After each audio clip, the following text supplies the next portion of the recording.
You are always on your phone. Well, I wouldn't be on my phone so much if you weren't constantly watching TV. I wouldn't watch so much TV if we talked more. Does this conversation sound familiar to you guys? Do you experience this kind of same thing at home? Now, I've been married for about a year and a half now, and I started to get the impression that this was just the way that marriage was. That it's this back and forth, and sometimes you're frustrated, and there's these mental tallies going back and forth of how each person can do better and each person can work harder and achieve these different things. And then as I was reading scripture, I realized that marriage doesn't have to be this way, that there's actually a different way to go about it. And 1 Corinthians is this chapter that Paul writes all about love. And if you've never read 1 Corinthians and done this exercise before where you replace your name with the word love, I challenge you to try it. And this is what it sounds like for me. Chandler is patient. Chandler is kind. Chandler does not envy. Chandler does not boast.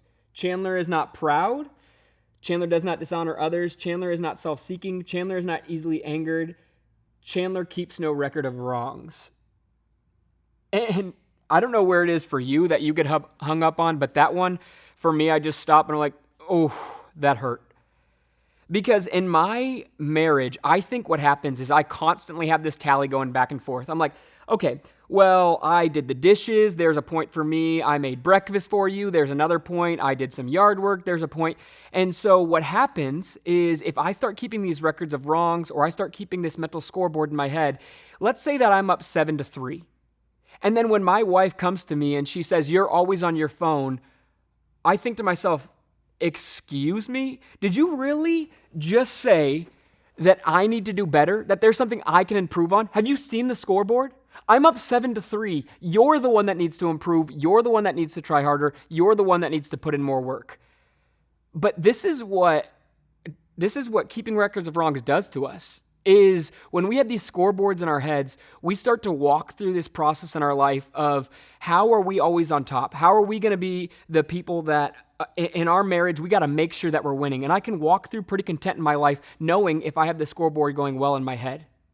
But Paul writes this because he goes, look, you keeping this mental scoreboard, you keeping records of wrongs, you always seeing what she does is wrong or what you do is right as these tallies you got set up. He's like, it's actually going to drive space between you, and it's going to make you indignant when you want to have conversations, and it keeps you from improving in your marriage. And I just felt so convicted when I read this, and I put my name in that space, and I said, Chandler keeps no records of wrongs. Because it was just like this sigh of, man, I can be doing better. And more than just us creating space, like it driving space between my spouse and I, is I sometimes reflect on that God didn't keep any records of wrongs for me. And have you ever asked yourself, what if he did? Like, what a scary question that is, just to say, what if God kept records of wrongs for me?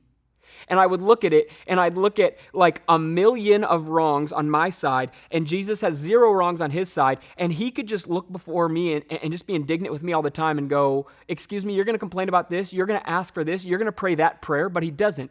He still loves us and shows us grace. And so sometimes I realize that instead of in my life keeping records of wrongs, what I need to do is I need to look towards Jesus and go, how can I be this model in my own marriage? How can I do what Jesus did to me and forget about the scoreboard?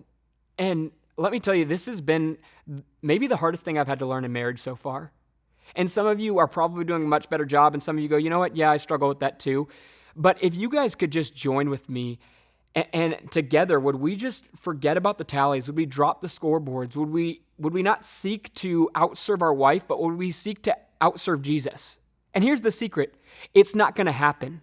And what that does in us is it keeps us constantly loving and constantly serving, not just our spouses, but our children and our coworkers and those around us. And so let's forget about the scoreboard and let's just say, Jesus, we are so undeserving of the grace that you showed us. Now, will we put the tallies aside and pick up the same kind of love that you did? And would we be the first ones to apologize? Would we be the first ones to serve? And would we be the first ones to constantly show love before it is shown to us?